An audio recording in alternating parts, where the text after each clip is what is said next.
Okay.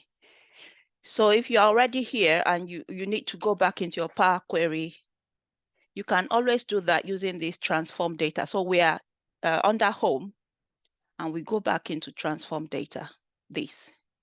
Or you can use the 3 dots here and you do an edit query. Those are the 2 ways I go back. So I'll do this. We use the 2 ways of doing that with time. But let's get back into our Power Query and see what has happened. These were all the steps that we went through last week. I'm just going to quickly run over them very quickly. So source, we brought the data in like that, and it did a bit of steps, for us. Navigation, removed top rows we did by ourselves.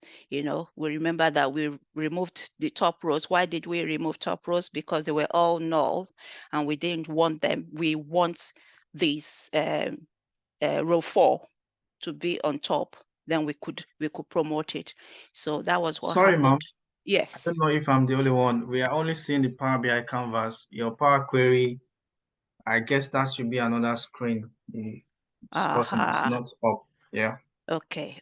Thank. Can you see it now? Still the Power BI canvas. Okay, I'm gonna stop sharing. Thank you for letting me know. So I'm going to share again. Okay, let me use this. And then what do we see now? Yeah, it's up now. Yeah. Oh, okay. Thank you. Thanks very much. Hopefully it will work. I won't have to stop share and share again from this point.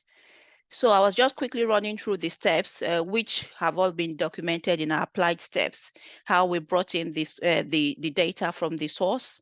And we said if that source changes, we must come back and change it. Clicking on this wheel, if this changes where I keep the source changes, at the moment it's on my desktop, I must come back here and change it. If not, all the work I've done here will not be recognized anymore. So, and it did a few steps by itself, which I think we removed some steps because they were not relevant. We didn't want what Power BI did. So we got onto navigation and we had this window, and we said, okay, we got null, two top rows null, and that number 1 there, we don't want it. We want row 4 to actually be row 1, and we removed the top rows, and we stated the number of rows that we wanted it to remove.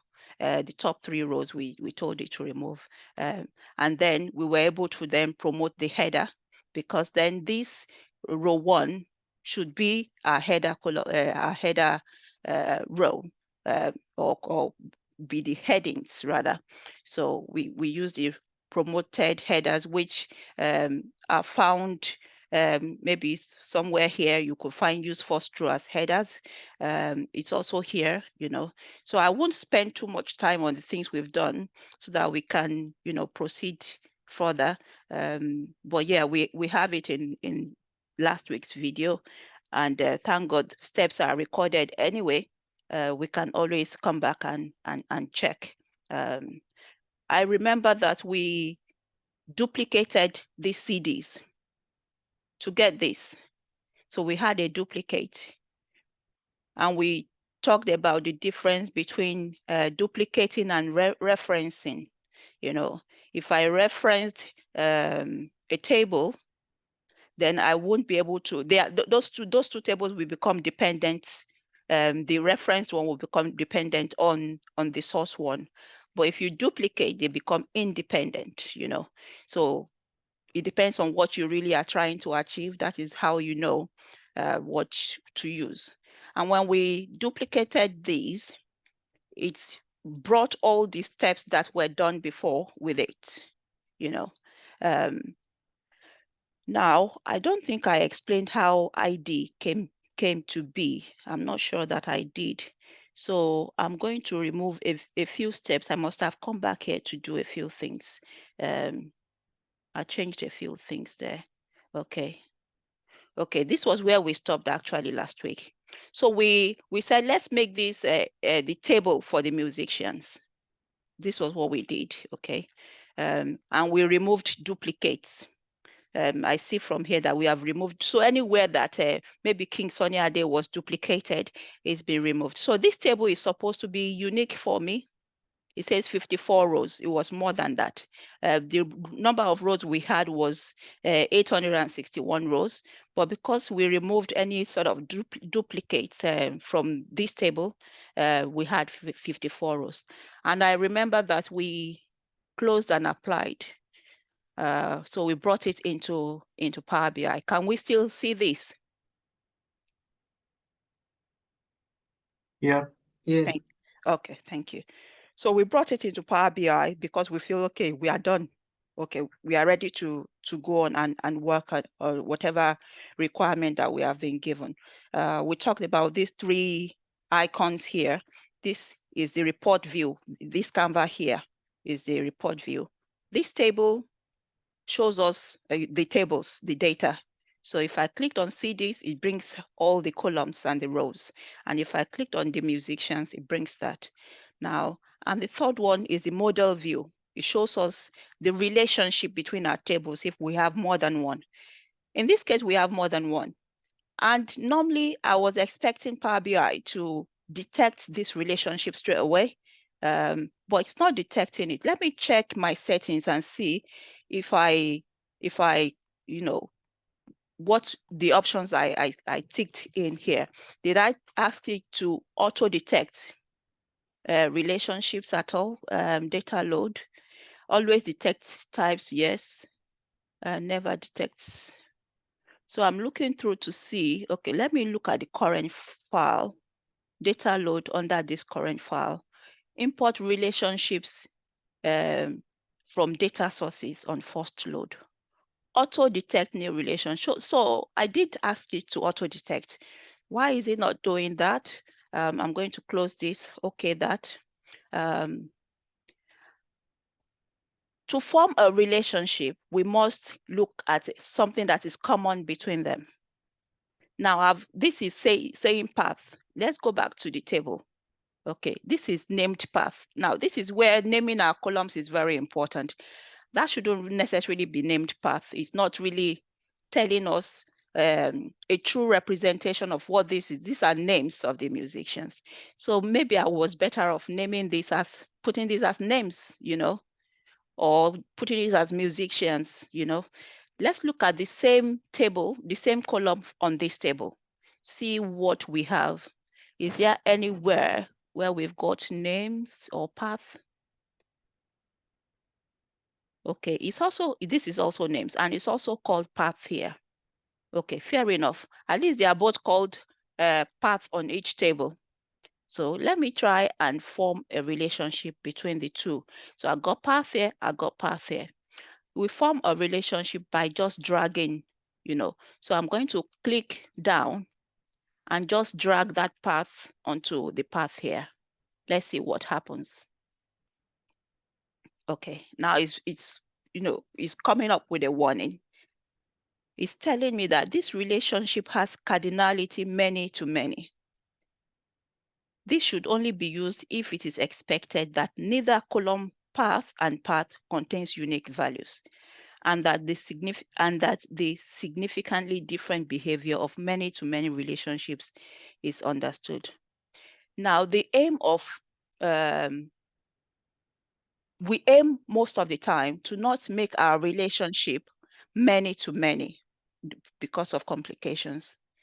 The aim of this was to make it one to many, and I will quickly explain what I mean by one to many.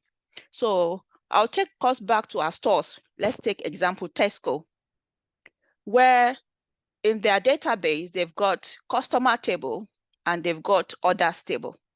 So customers table, they should have your record on that table just once, one customer. But on orders table, that customer could appear many times.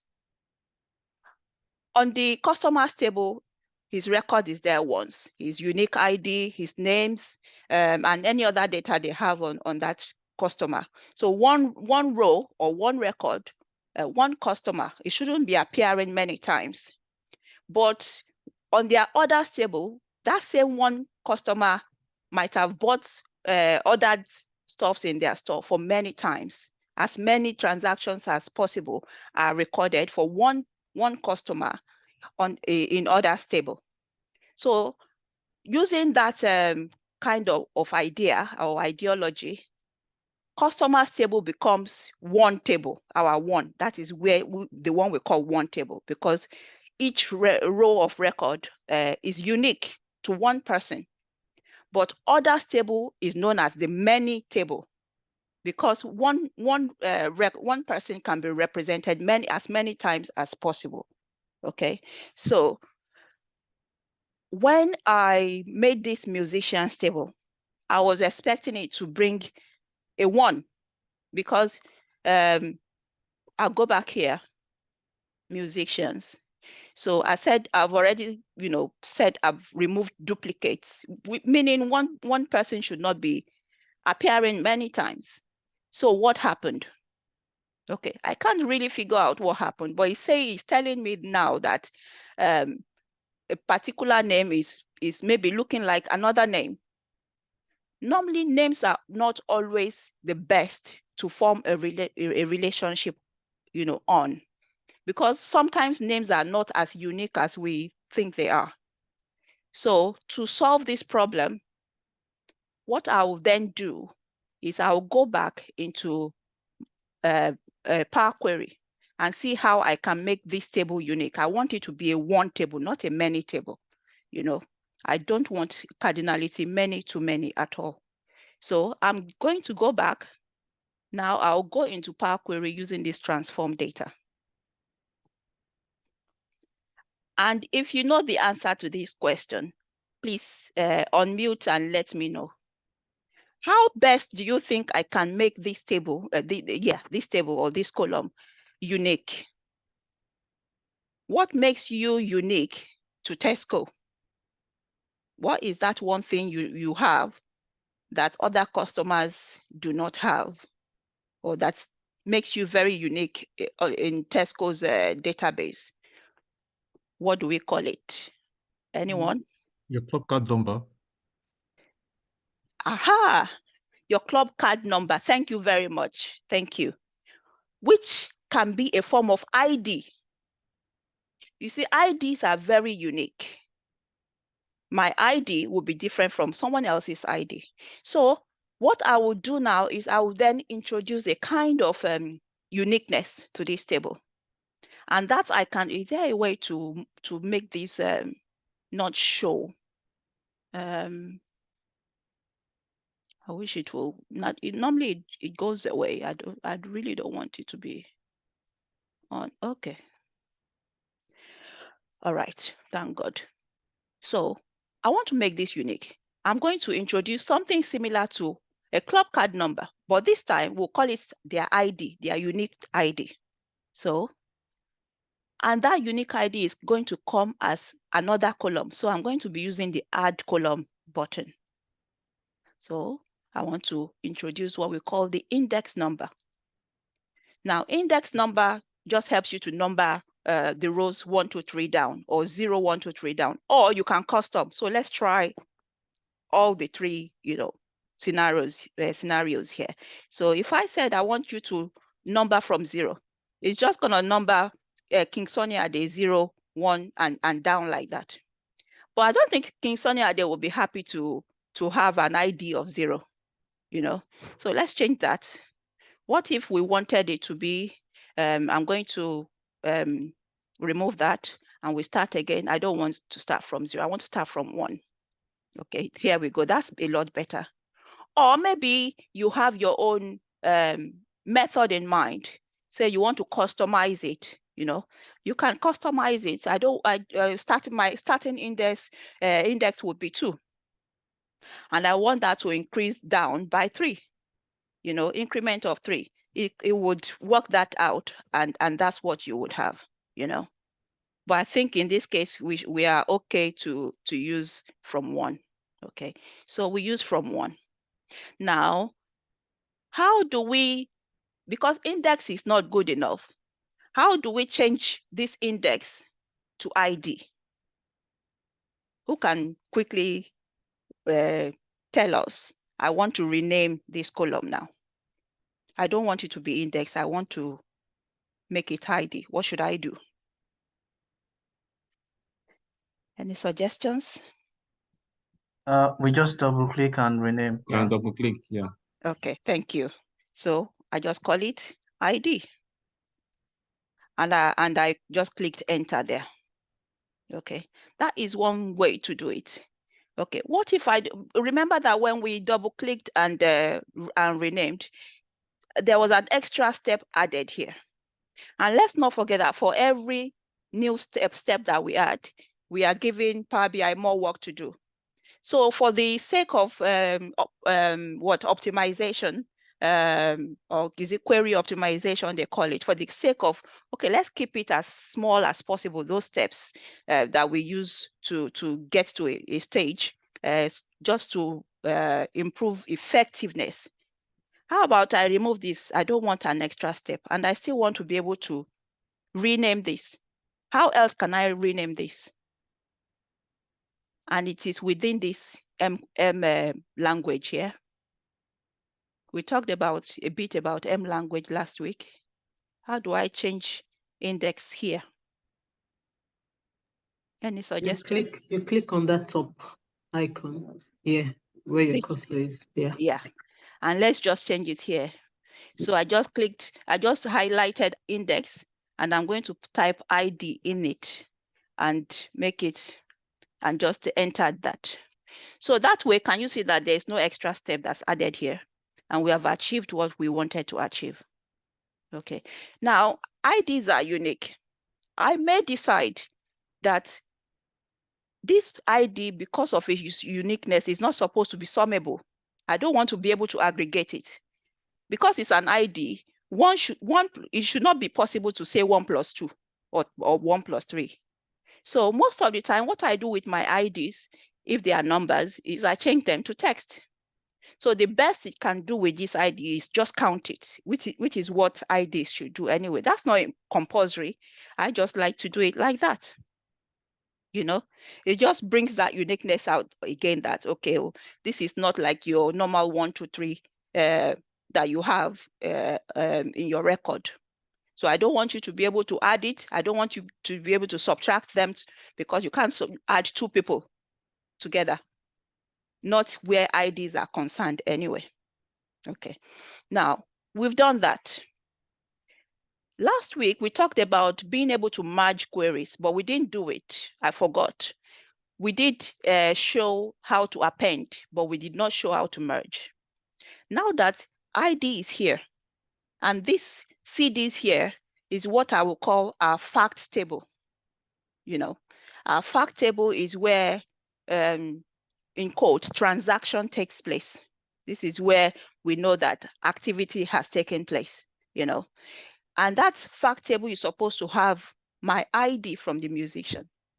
The ID I formed on the musician's table. It is not yet on the CD's table. How do I get it to also be present on the CD's table? This is where merge comes in. I wish this thing will go away. So we are going to merge these 2 tables together now. Okay. Now I'll go to home. I got my query here. Okay. Merge queries is here. Oh, someone's raising their hand. Azim, please go for it. Yes, ma'am. Sorry, can you go back to the musician table again? Yes. Yeah, I think I spot something here. I don't know if your duplicates, because by the time you made the queries now, you may have some complexity. 15 and 16 and 17, it's the same thing. Maybe your trim function didn't perform well. Yes, I you are right. spotted that. Thank you. Thank you. I really appreciate it. This is why it was given many to many. You know, when we removed duplicates here, apparently Bright Chimezie is still appearing, twice. So Bright Chimezie was not, the duplicate for it was not removed. And I believe this happens most of the time when we are seeing this as the same, but the computer is seeing it as different, you know. So maybe there's a trailing space somewhere. There is an extra character somewhere, which most of the time is like a space that we are not seeing, but the computer is seeing as another character. That's why it's treating those two as the same. Let's see if we can trim. If we trim, transform data, if we trim should normally remove an extra space. Is it still there? It's still there. Okay, so I don't know why it's not trimming Bright Chimezie for us. Okay, remove duplicates now. Okay, so Bright Chimezie has now been removed. So that was what happened. It was seen, I didn't trim this. Again, it's necessary to trim our data, you know, and it's because I'm happy this happened. Is because of the extra, when data is entered most of the time, you have special characters being mistakenly entered. You have extra space. So I've typed Bright Chimezie, then I went on to put an extra space at the back of it. So that happened for one of the Bright Chimezies, and that did not happen for one of the other Bright Chimezie. And now Power BI is seeing those two as different. Because, you know, even before we introduce this ID, which having ID is good, but before we introduced ID, this was giving me many-to-many relationship. Now, good practice would have been for me to come back and see, why am I getting many-to-many? I told myself that I've already removed duplicate from here. Why is there still duplicates? You know, so thank you very much, Hazim, for pointing that out. I'm still going to leave the ID alone, just so that we use it to show how to merge data. And when you are working with data, attention to detail is very, very important. See where Azim picked that Bright Chimezie from. I was not even looking at that, you know. So it's necessary to look through, you know, data when working with it. It just makes life a lot easier, okay? But now our aim is to bring this ID into this data, into this table, see this table, okay, because we don't have it there. How do I intend to achieve that? So under home, we come to merge queries. We are going to merge the two queries together, okay? And we are going to look at all the scenarios we are presented with. We can either merge the two queries as one, or we can merge the two queries as a new one, so that we have a third query. Most of it, again, it depends on what you are trying to achieve. Most of the time, I just go on to merge the query as just one. I don't want a new query formed, because that will just be extra load, you know, on my work. And I'm trying to keep the load as minimal as possible for the system. Okay, now,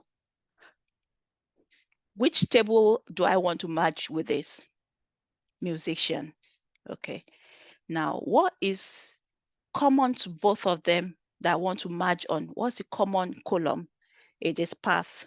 So I'm going to click on path here and click on path here. Okay, then it goes on to show us the different kind of joins, you know, that there are different ways that we can join. The first one, it says left outer. Okay, this first one is treating our first table, the CDs, as the left table now.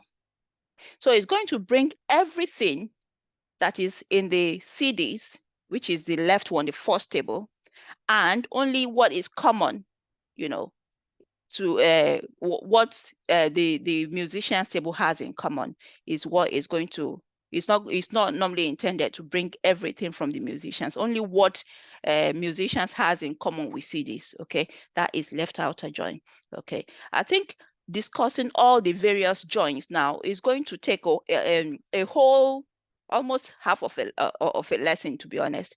I wish I had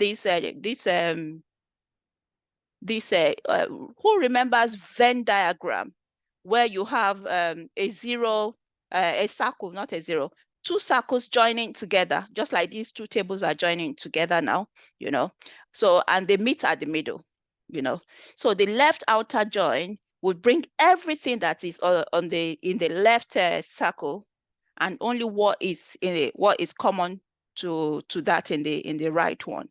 The inner join will bring only what is common to both of them, and the right outer join will bring everything that is on the right table, which is the second table, and only the common ones on the left table. Okay, I think we'll look for a time to really understand, to spend and really understand all these relationships, because it is very cogent to being well grounded in Power BI.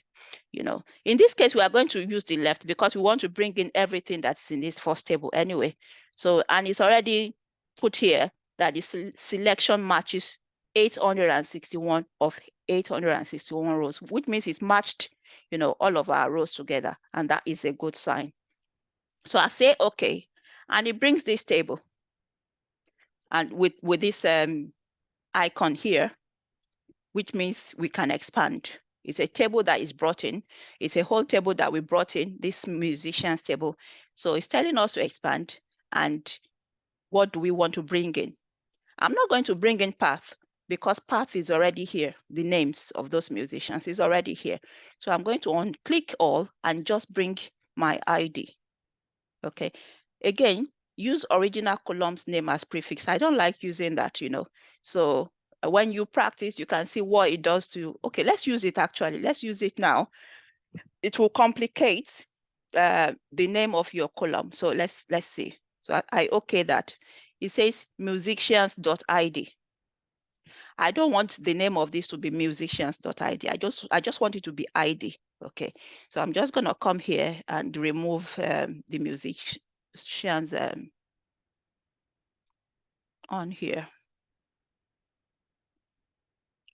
That should be all right. So I've got that as ID, and ID is now brought into the CDs table. Okay. Again, there's quite a few things that we can quickly do here before we do any visualization at all. So that is how to merge tables together. So we have those two. Okay, there was, we treated split to columns last week, but there was something I found out that's quite intriguing, which is new knowledge to me.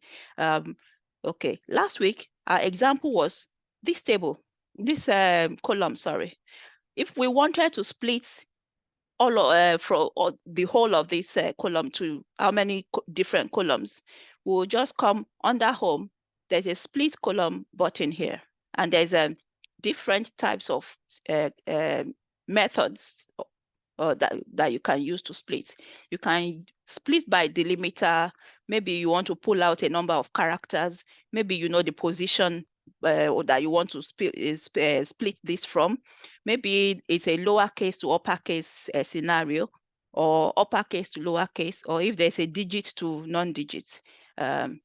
So I'm sure we did this last week. We said by delimiter, and we used this is a backslash now that we'll call this, and it's telling us that it's found it in it's going to split this into 5 columns, So if we okay that, and that is what it has done. So it's just split all of those into 5 columns for us. But there was something else that I found that I wanted to show today. So I'm going to remove that step. Okay, we go back to, it's still this this column that we're going to treat. Split column. I want to say by delimiter. Yes, by delimiter. But under advanced, this was what I didn't talk about. The one we just did now, we split into columns, but we can actually split into rows. In case that is what your data is presenting you with, we can split into rows and okay that. So rather than all of those all of the data being split into different columns, it's been split down into different rows. That can be needed in different scenarios.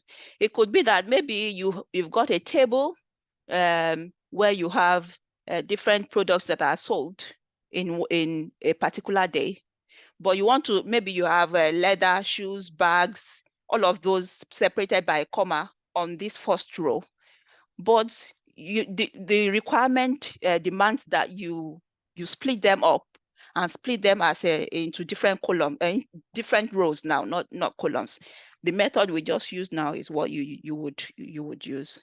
I'm going to remove that. I just wanted to show us that is also possible. And I've only just found out myself that is possible.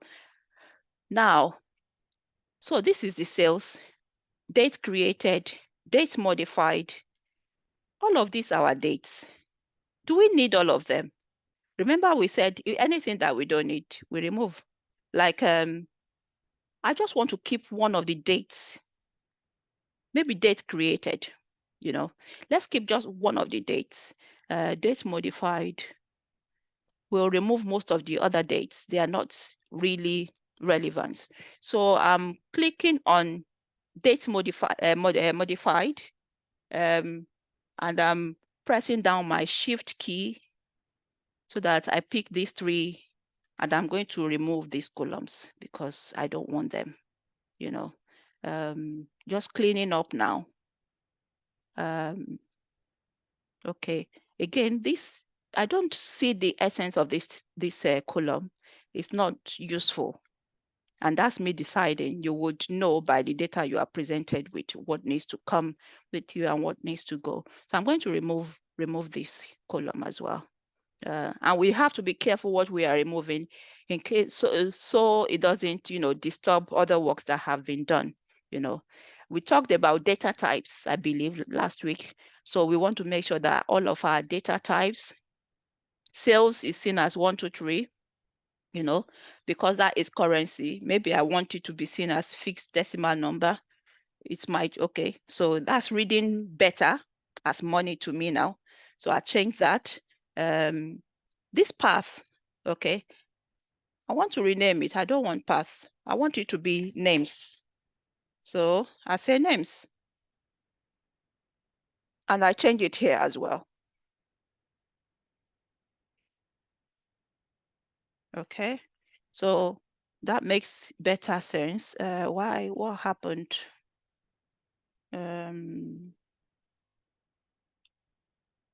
Let's see, change type.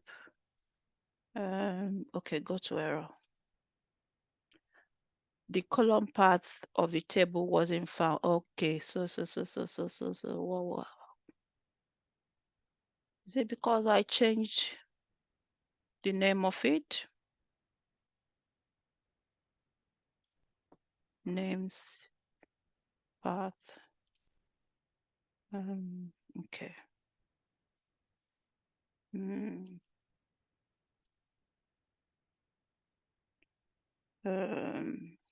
Sorry, I'm going to take us back a bit. It's thrown up a mistake. So we have merged, removed columns. Is it showing that I've merged? Is it removed my merge? Yes, okay, let's go back to merging. Sorry about that. So merge query, musicians, and okay, before I merge, you know what? Let me change the name here first. I'm going to change the name from path here to names, okay? Again, this is why it's important to do these things in the right order. We can see the way it's flared up now because it's not recognizing something that I did. So I can match easily now without looking for its trouble. So we do names and we use that and we okay that. And now I'm just going to select just the ID, which was what we did before. Okay. And we can okay that. So we should be fine now. Okay, so now I'm going to bring this in quickly. There's a whole lot more we can do with this table, especially this CD. Okay, I removed some. So I'm going to control this down. I removed some columns, which I'm going to remove again. I only want to keep one date. This date created is fine. So I'm going to remove these columns. They are not relevant. Okay. Maybe we can, change this to, yeah, let's just change this to dates, not date time. Just date is fine. I don't want the time. If your business requirement wants you to have the time with it, then you can even separate the time if you wanted to. We also change this to fixed decimal number to just to denote that it's money. Okay, how about if we wanted to bucket these, into maybe let's look at if the sales or the accumulated sales is above a certain amount, then we give that group a name. Then if it is below a certain amount, we give it a certain a name as well. Our time is fast spent, so I'm just going to quickly see what sort of visualization we can do now, and my suggestions now we can deal with next week. So we brought these in, and okay. If we did ID, we brought ID in, didn't we? Where's the ID here?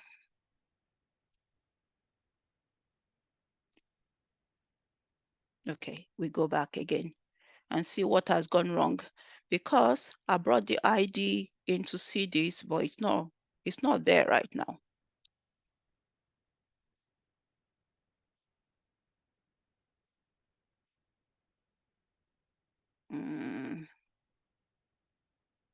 But I merged, oh, did I remove it? I think I removed it by mistake. Yes, I removed it. Okay, so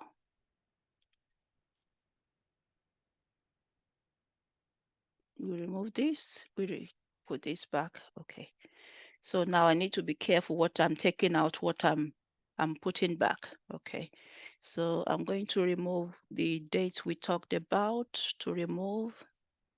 Okay, now this is the beauty of the Power Query editor. You can always come back and see what's wrong. You will see there's a problem. You can always remove steps, insert steps, however it works for you. There are some times that you do or undo stuff, and you just can't go back and you have to start all over again. Not necessarily. If there's an error flaring up somewhere, you just need to go to the source of the error and rework your way out and see how best you can deal with it. That's one of the reasons I love working in. So it's applying the changes that I just made now. Okay, now I'm going to delete because it's still seeing names, and even these names, they are now unique. It shouldn't be, because we've removed what's that guy's name that was duplicated. I'm going to delete this relationship, and then we can form our relationship on ID, because ID is quite unique. It's not repeated. Yes, this was what I was aiming for. One to many.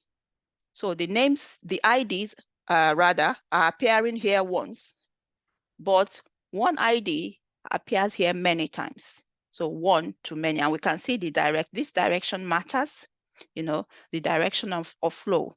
This is what would help in terms of how you are slicing and dicing as you go on, with this. In a few minutes, let's see what sort of information we can get from this.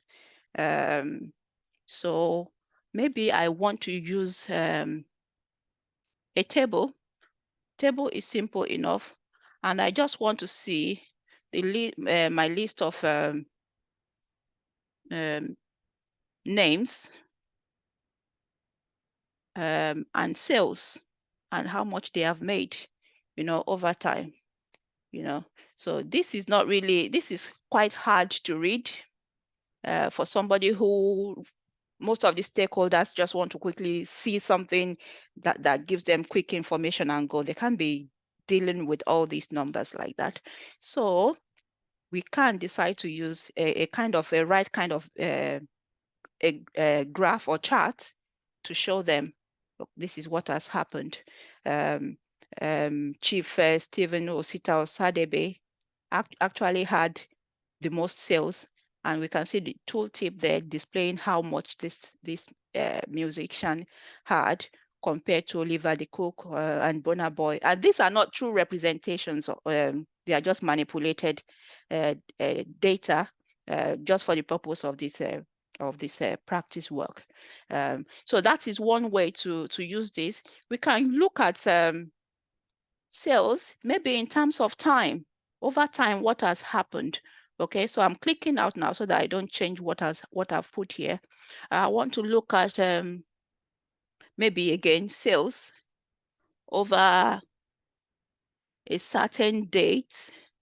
I don't like using date hierarchies. So I'll use date. And for dates, yeah, I still use the hierarchy. I'll remove it.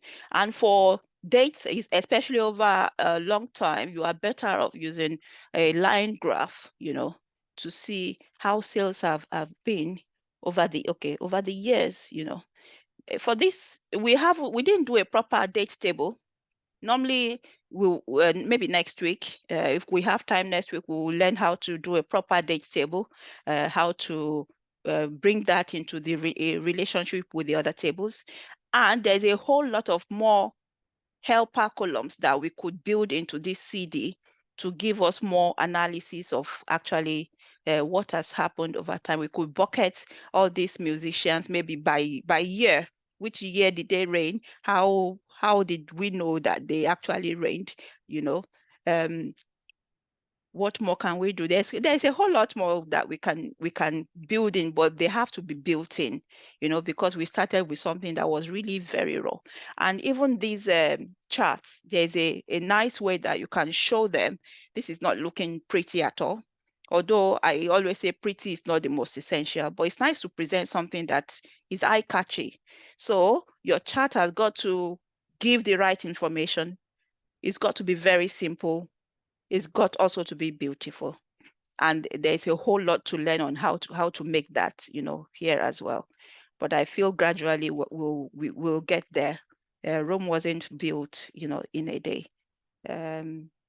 And I think we'll stop there today because we've got a lot to get through as individuals and collectively next week. Do we have any questions at all?